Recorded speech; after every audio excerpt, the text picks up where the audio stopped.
حقا علی المتقین کذالک یبین اللہ لکم آیاتہ لعلکم تعقلون۔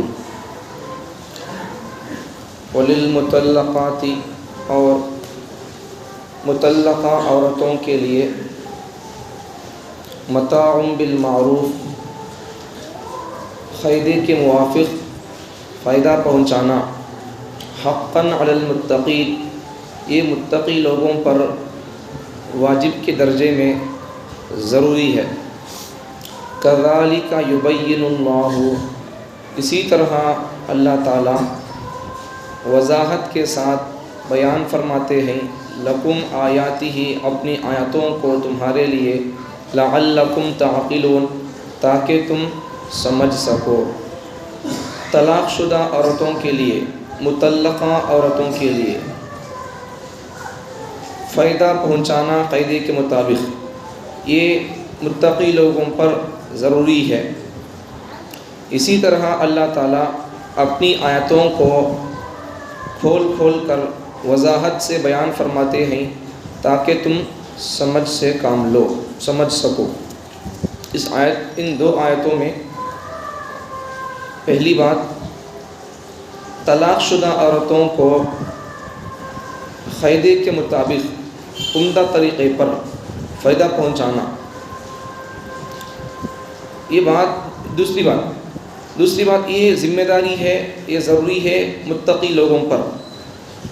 تیسری بات، اسی طرح اللہ تعالیٰ اپنی آیتوں کو وضاحت کے ساتھ کھول کھول کر بیان فرماتے ہیں تاکہ تم سمجھ سکو، سمجھ سے کام لو۔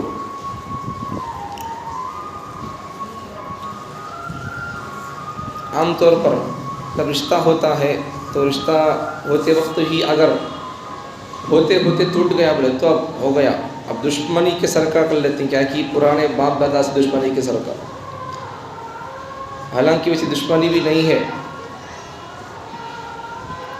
چھوٹی چھوٹی باتوں میں دشمنی آپس میں پیدا کر لیتے ہیں۔ اب یہاں اللہ تعالیٰ طلاق جیسے حکم کے بارے میں ہی اللہ تعالیٰ کیسے اللہ تعالیٰ اچھے انداز سے جدائیگی کا اللہ حکم فرماتے ہیں۔ طلاق کا جو حکم، جدائیگی کا جو حکم اللہ تعالیٰ اسلام میں، قرآن میں اللہ ارشاد فرماتے ہیں، اگر اس طریقے پر اگر عمل کیا جائے تو رشتے ٹوٹنے کے بعد بھی محبتیں باقی رہتی۔ اب طلاق کے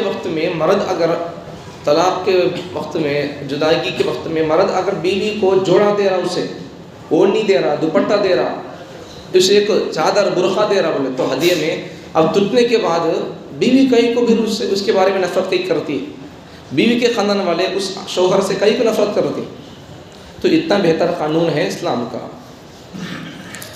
تو وہی بات پہلے بھی بات آئی تھی کہ اگر شادی ہو گئی ہے صحبت سے پہلے اور مہر دینے سے پہلے اگر طلاق دے دیا آدمی تو اس کے لیے جوڑا دینا ہے، وہ بات آئی تھی۔ تو وہاں اللہ تعالیٰ ارشاد فرمائے تھے حقا علی المحسنین، تو اللہ تعالیٰ وہاں ایسا اگر شادی کے بعد اسے مہر دینے سے پہلے ہی، اسے صحبت سے پہلے ہی طلاق کی نوبت آ گئی ہے تو ایسے وقت میں اس کی دلداری کے لیے، اس کا دل رکھنے کے لیے ایک جوڑا دے دو، اور یہ جوڑا دینا نیک لوگوں کی ذمہ داری ہے، یہ احسان ہوگا، ایسا اللہ ارشاد فرمائے۔ یہاں اللہ تعالیٰ اس آیت کے اندر حقا علی المتقین اللہ ارشاد فرماتے ہیں۔ تو جس کے دل کے اندر تقویٰ ہوتا ہے، اللہ کا خوف ڈر ہوتا ہے، وہ بندہ تو پھر اللہ کی محبت میں، اللہ کا خوف حاصل کرنے اور اللہ کی محبت حاصل کرنے کے لیے اللہ دیو بول کر دینے کے لیے پیچھے نہیں ہٹتا، وہی اللہ ارشاد فرماتے ہیں۔ تو اس لیے جب ایسی پوزیشن آ گئی ہے تو پھر یہ سب مسائل ہیں۔ طلاق شدہ عورت کو جوڑے سے نوازنا، اسے فائدہ پہنچانا عمدہ طریقے کے ساتھ، یہ بات ضروری ہے متقی لوگوں پر۔ تو جس سے حقا علی المتقین اللہ تعالیٰ یہاں ارشاد فرمائے ہیں، جس سے یہ ظاہر ہوا کہ جو شخص اس پر عمل نہیں کرے گا وہ گنہگار ہوگا۔ اب طلاق کے وقت میں، جدائی کے وقت میں اللہ تعالیٰ ارشاد فرماتے ہیں کیا بول کر، جوڑا دے کر اسے رخصت کر ڈالو۔ تو جو اس آیت پر عمل نہیں کرے گا تو پھر وہ بندہ وہ گنہگار ہوگا بندہ. تو اس لیے دیکھو کتنا بہترین قانون ہے اسلام کا. جدائی ہو گئی ہے، جدائی کے وقت میں بھی جوڑے سے نماز بول کر ہے. اگر اس قانون پر اگر عمل کریں گے تو آپس میں نفرتیں کئی کو آئیں گے. تو اصل میں نفرتیں جتنے بھی آپس میں ہوتے رہتے ہیں، نہیں بھائی بہنوں کے بیچ میں ہو یا آپس میں ہمارے بیچ میں ہو، مصلیوں اور اماموں کے بیچ میں ہو، یا پھر دوسرے جتنے ہمارے رشتے ہوتے ہیں، ساس بہو کے رشتے، داماد اور سسر کے رشتے، جتنے ہمارے گھروں میں ہمارے معاشرے میں رشتے ہیں، سوسائٹی میں، یہ تمام رشتوں کے درمیان میں، پڑوسیوں میں جتنے رشتے ہیں سب میں بھی اگر پھوٹ آتی ہے، توڑ آتا ہے، دراڑ آتا ہے، تو سمجھو کہ یہ لوگ دین کے بارے میں، دین کی تعلیمات یا حضور صلی اللہ علیہ وسلم کی تعلیمات ان کو ابھی معلوم نہیں ہے برابر سے. اگر معلوم ہے تو پھر عمل نہیں کر رہی ہوں. کوئی نہ کوئی وجہ ہوگی جس کی وجہ سے آپس میں دشمنیاں ہوں گی. اگر دین پر پورے کی پورے عمل کرتے ہوں گے تو کہیں کو دشمنیاں پیدا ہوں گے. حضور صلی اللہ علیہ وسلم کو ہم ماننے والے، اب حضور تو وہ جسے ان کے بہت اچھی پوائنٹ اور بہت اچھی نقطے کی بات سمجھو. حضور صلی اللہ علیہ وسلم ایسی پاکیزہ ذات اور ایسی محبت والی ذات، انسان تو انسان، غیر انسان بھی ان سے محبت کرتے تھے. ایک بات، انسان تو انسان، غیر انسان بھی، انسان نہیں سو چیزاں بھی ان سے محبت کرتے تھے. دوسری بات، اپنے دشمن بھی ان سے محبت کرتے تھے نہیں کرتے تھے اسے. اچھا، ان کے زمانے کے ان کے چاہنے والے مسلمان اور ان کے اب غیر دشمن، وہ محبت کرنا تو دور کی بات، ان کے زمانے سے ہزاروں سال دور کا زمانہ ہمارا زمانہ. آج کے زمانے میں ہم پیدا ہو کر بھی 1450 سال کے بعد، تو آج بھی ہم پیدا ہو کر بھی حضور سے کیسی محبت کرتے ہیں. اگر یہ سنت ہے بول کر ہوئے تو آدمی کیا کرتا؟ اچھا کیا سنت ہے کیا؟ اچھا آپ سے نہیں کرتا. محبت ہے سو آدمی کی بات بول رہا ہوں میں، محبت ہے سو بندے کی بات نہیں. تو یہ سنت ہے، ایسا کرنا سنت ہے، ایسا پہننا، ایسا کرنا بولے تو اچھا ایسا کیا؟ عزت سے دیکھتے ہیں اسے. کوئی بندہ پہننا چاہتا تو پہن لیتا، نہیں پہننا چاہے تو بھی پہننے والے کو عزت کی نگاہ سے دیکھے گا. ہمارے پیغمبر کی سنت کہتے بھائی یہ انہوں سے اختیار کرنے، دیکھو عزت والے جی، انہوں پیغمبر سے نبی کی محبت ہے، دیکھو ہمیں تو نہیں پہن رہے لیکن انہوں پہنے، ان کی عزت سے نگاہ سے دیکھنا. تو ہزاروں سال کے بعد پیدا ہو کر ہم لوگوں کو بھی نبی سے محبت ہے، جبکہ ہمیں نبی کو دیکھے نہیں. اور ایک بات کیا، ہزاروں سال کے بعد پیدا ہے سو آج کے دشمنوں کو، غیر مسلموں کو بھی نبی سے محبت ہے. تو بات سمجھ میں آ گئی. تو وہ نبی جن کو ان کے چاہنے والے اپنے بھی محبت کرتے تھے، انسان بھی محبت کرتے تھے، غیر انسان محبت کرتے تھے، اپنے محبت کرتے تھے، غیر محبت کرتے تھے. اور تو اور ہزاروں سال کے بعد پیدا ہونے والی قوم ہم بھی نبی سے محبت کرتے ہیں، جبکہ ہم نے نبی کو نہیں دیکھا. اور آج کے زمانے کے نبی کو نہیں ماننے والے لوگ، غیر مسلم لوگ بھی کچھ ایسے ہیں جو نبی کی شان میں نعتیں تک لکھتی. اب ہمیں مسلمانہ صحیح ہے، اب نبی سے پہچان کو بول کو اگر اللہ بولتے تو نبی سے پہچان کی علامت یہ ہے کہ تم نبی کی شان میں اشعار لکھو، نعت لکھو، کویتا لکھو. بولتے تو ہمیں کہاں لکھ سکتے، ہمارا آتش نہیں ہو لکھے سو ان کے پڑھنا نہیں آ رہا ہمارے کو، اب ہمیں کہاں لکھیں گے اشعار. تو غیر مسلم کچھ لوگ ہمارے ہندوستان کے ایسے تھے جنہوں نے نبی سے محبت میں، نبی سے محبت کے ثبوت میں انہوں نے نعت تک لکھ دی، نعت تک، نظمیں تک لکھ دی. تو بہرحال وہ محبت کی بات ہوتی ہے. تو بات سمجھ میں آ گئی کہ نبی بولے تو کیسے تھے کہ ان سے اپنے محبت کرتے تھے، غیر بھی ان سے محبت کرتے تھے. اب ان کا ہمیں نام لینے والے ہمارے اندر بھی ویسے اخلاق ہونا. اب ان سے غیر محبت کر رہی بولے تو کئی کو محبت کر رہی، ان کی زندگی کو پڑھے انہوں، اپنوں سے کیسے تھے، غیروں سے کیسا تھے، پڑوسیوں سے کیسا تھے، وہ سب ان کی زندگی پڑھے انہوں، پڑھے. اس کے واسطے انہوں وہ تیر کی عزت کرتے تھے. سو گاندھی جی بھی نبی کی زندگی کو پڑھے. بہت سارے غیر مسلم لوگ وہ جو اسلام پر ریسرچ کرتے ہیں اور آخر کار اگر ان کا دل صاف ہو کر اگر نبی کی زندگی کو پڑھتے ہیں، اسلام پر ریسرچ کرتے ہیں، تو وہ ان کے لیے ہدایت کا دروازہ کھل جاتا ہے، اسلام میں داخل ہو جاتے ہیں. تو اس لیے آپس کے تعلقات ہمارے اچھے ہونا، آپس میں چھوٹی موٹی لڑائی جھگڑوں کی وجہ سے، چھوٹی موٹی باتوں کی وجہ سے نفرتیں آپس میں پیدا نہیں کرنا. اگر ہماری آپس میں نفرتیں پیدا ہو جائیں گی تو پھر دوسرے لوگوں کے اسلام میں داخل ہونے سے ہمیں آڑ بن جائیں گے. کتابوں میں ایک بات لکھی ہوئی تھی، کبھی پڑھنے کے زمانے میں پڑھا تھا، مدرسے میں پڑھنے کے زمانے میں، کہ گاندھی جی کے بارے میں ایک بات لکھی تھی. کیا بات لکھی تھی کہ گاندھی جی اسلام قبول کرنے والے تھے کہتے. اب ان کے جو بڑے بڑے اس وقت کے پڑھے لکھے لوگ تھے ان سے مشورہ کرتے تھے. میرے دل میں ایسی بات ہے، میں اسلام قبول کرنا بول کر دل میں آ رہا مجھے. کتنے اچھے لوگ ہیں ان کے عالم حضرت، ہمارے بڑے بڑے حضرت ان کو اسٹیجوں پر لا کر کھڑا کیے، پورے ملک کا ان کو دورہ کرائے، ان کو لے کر یہ کرتے تھے، محبت سے اچھے طریقے سے پیش آتے تھے. تو ہمارے حضرت، ہمارے علماء کرام کی ان کی محبتوں سے نوازنا، ان کو اسٹیجوں پر چڑھانا، یہ سب بہت ساری چیزیں تھے نہیں. وہ ان کے اچھے تعلقات کو دیکھ کر یہ لوگ بھی اسلام سے مائل ہو گئے، قریب آنا چاہتے تھے، اب قبول کرنا بھی چاہتے تھے. اب بعد میں بہت سارے لوگوں سے مشورہ کیے، ان سے بہت سارے لوگوں سے مشورہ کیے. میرے دل میں ایسی بات آ رہی ہے، انہوں کتنے اچھے لوگ ہیں، دیکھو میں اسلام قبول کرنا چاہتا ہوں. تو اس وقت میں ایک آدمی نے کہا تم کون سا اسلام قبول کرنا چاہتے ہو؟ سنی، دیوبندی، بریلوی، شیعہ، کون سا اسلام قبول کرنا چاہتے ہو؟ اب یہ باتیں سننا تھا سنی کہتے، بریلوی کہتے، شیعہ کہتے، یہ کہتے وہ کہتے، سننا تھا نہیں. ہمارے خاندان میں ہمیں ذات پات کا خیال ہے، تو ذاتوں کا ہندوؤں میں چھوٹی ذات کے آدمیاں ان کے لیے الگ مندر رہتی ہے، انہوں ہاتھ جانا پڑتا. بڑی ذات کے لوگوں کی الگ مندر ہوتی ہے، انہوں ہاتھ جانا پڑتا. اب ہر ایک آدمی، میں تروپتی جاتا ہوں نہیں دیتے ان کو، وہاں ان کا وہ قانون رہتا ہے. تو وہ حساب سے اب ہمارے خاندان میں ذات پات کا خیال ہے بولے تو ان کے خاندان میں بھی کیا بول کر نہیں آتا بول کر انہوں چھوڑ دیے. ورنہ اب انہوں اسلام قبول کرنے والے تھے، قبول نہیں کیے. کیوں؟ وجہ کیا تھی؟ ہمارے آپس کا لڑائی جھگڑا تھا.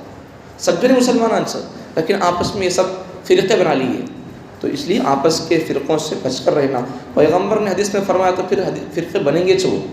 تو اس لیے فرقے پیغمبر صلی اللہ علیہ وسلم حدیث میں ارشاد فرماتے ہیں کہ بنی اسرائیل یہودی لوگ انہوں 70 پر 2 فرقوں میں بٹ گئے، اور میری امت 70 پر 3 فرقوں میں بٹ جائے گی. اب کسی صحابی نے پوچھا یا رسول اللہ آپ کی امت بھی 70 پر 3 فرقوں میں بٹ جائے گی؟ پہلے کی امتیں بنی اسرائیل 70 پر 2 فرقوں میں بٹ گئی، اب تمہاری امت بھی 70 پر 3 فرقوں میں بٹ جائے گی، تو پھر 70 پر 3 فرقوں میں سے جنتی طبقہ کون سا ہوگا؟ صحابی نے پوچھا تو پیغمبر صلی اللہ علیہ وسلم نے ارشاد فرمایا ما انا علیہ و اصحابی، جو میرے طریقے پر ہوگا اور میرے صحابہ کے طریقے پر ہوگا وہ جنتی طبقہ ہوگا. اب ہمارا طریقہ، اس لیے ہمارا ایمان، اللہ تعالیٰ نے اسی لیے ہمیں نبی کے وقت ایمان لانے سکتے، ہاتھ نہیں ہوتا ہمارے کو، نبی کے وقت ایمان کہاں لائیں گے ہمیں؟ تو اس لیے اللہ تعالیٰ نے ایمان لانے کے بارے میں اللہ نے معیار، ترازو اللہ کسے بنایا؟ صحابہ کو بنایا اللہ تعالیٰ نے. ان کے سر کا ایمان لے کر آؤ، ان کے جیسا، ان کے سر کا، صحابہ کے سر کا ایمان لے کر آؤ. اللہ تعالیٰ اس لیے ایمان لانے کے بارے میں اللہ تعالیٰ نے، اخلاق کے بارے میں تو اللہ نے نبی کے اخلاق کو اپناؤ، نبی کا چہرہ اپناؤ، نبی کے لباس اپناؤ، اللہ وہ الگ بات ہے. اللہ نبی کے جیسے اخلاق اپناؤ، اللہ وہ بات کیا. لیکن ایمان کے بارے میں اللہ نے نبی کے سر کا ایمان لے کر اللہ یہ نہیں فرمایا. قرآن مجید میں اللہ کیا بولے ایمان لانے کے بارے میں؟ ہمیں اتنا ایمان نہیں لا سکتے. اس لیے اللہ تعالیٰ نے ہماری جتنی طاقت ہے اللہ نے اتنا اللہ ہم پر وزن ڈالا ہے. اب ہمیں نبی کے اتنا ایمان نہیں لا سکتے ہیں، اس لیے اللہ نے کیا کر دیا؟ صحابہ کے اتنا ایمان لے کر آؤ. اس لیے اللہ تعالیٰ نے قرآن مجید میں سورہ بقرہ میں اللہ تعالیٰ ارشاد فرماتے ہیں منافقوں کی پہچان اور مسلمانوں کی پہچان کو بیان کرتے ہوئے منافقوں سے اللہ تعالیٰ ارشاد فرماتے ہیں، منافق لوگ بولتے تھے جب اپنے لوگوں میں جاتے تھے تو پھر اسلام کے بارے میں، نبی کے بارے میں دشمنی کی باتیں کرتے تھے. جب نبی کے ساتھ ہوتے تو پھر ہمیں تمہارے ساتھ ہی بولتے تھے، یہاں ہے تو ان کا گانا، وہاں گئے تو ان کا گانا گاتے تھے. اندر سے چور مسلمان تھے، مسلمان نہیں تھے. تو ایسے لوگوں کے منافقوں کے بارے میں اللہ تعالیٰ نے ارشاد فرمایا وَإِذَا قِيلَ لَهُمْ آمِنُوا، جب ان سے کہا جاتا ہے، کن سے؟ منافقوں سے. جب ان سے کہا جاتا ہے وَإِذَا قِيلَ لَهُمْ آمِنُوا، ایمان لے کر آؤ، كَمَا آمَنَ النَّاسُ، جیسا یہ لوگ ایمان لے کر آئے. کون؟ صحابہ. ان کی طرح ایمان لے کر آؤ، كَمَا آمَنَ النَّاسُ. تو وہ لوگ قالوا، منافقین کہتے تھے أَنُؤْمِنُ كَمَا آمَنَ السُّفَهَاءُ، یہ بیوقوف لوگوں کی طرح ایمان لے کر آئے.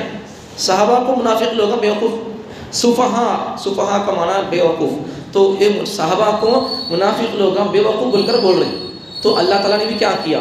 جواب دیا. وہ لوگ صحابہ کے بارے میں جس لفظ سے صحابہ کو برا بھلا کہا، اللہ نے بھی اسی لفظ سے اللہ نے رد کر دیا، صحابہ کا دفاع کر دیا. انہوں نے کیا کہا؟ منافقین نے قالوا انؤمن كما آمن السفهاء، کیا ہم ان بیوقوفوں کی طرح ایمان لے کر آئے؟ تو اللہ نے کیا کہا؟ الا، خبردار، انہم هم السفهاء، بیوقوف انہوں نہیں، تم بیوقوف ہو. اللہ نے وہی اس لفظ سے اللہ کو جواب دیا ولکن لا يعلمون. تو اللہ نے یہاں سمجھنے کی بات، مفتی کی پوائنٹ کی بات کیا. اللہ تعالیٰ نے اخلاق میں، زبان میں، کلچر میں، تہذیب میں، تمدن میں، لباس میں، شادی میں، طریقے میں، سب میں اللہ تعالیٰ نے نبی کو فالو کرو، اللہ یہ بیان فرمایا. لیکن ایمان کے بارے میں اللہ تعالیٰ نے صحابہ کو اللہ نے معیار بنایا. اگر اللہ تعالیٰ صحابہ کے سر کا ایمان نہیں جیسا نبی کے سر کا ایمان اللہ بولتا تو پھر نبی تو پھر فرشتوں کو دیکھتے تھے، پھر ہمارا ایمان کہاں ہوتا؟ سمجھ میں آئی بات؟ تو اللہ ہمارے اوپر دیکھو کتنا احسان کر رہا. ہمارے اللہ تعالیٰ نے نبی کے سر کا ایمان لے کر آؤ، اللہ ویسا نہیں بولا، صحابہ کے سر کا ایمان لے کر آؤ کافی. تو صحابہ کا ایمان کیسا تھا؟ ان کا ایمان اعلیٰ درجے کا تھا. تو پھر نبیوں کے بعد سب سے عظیم جماعت صحابہ کی جماعت ہے.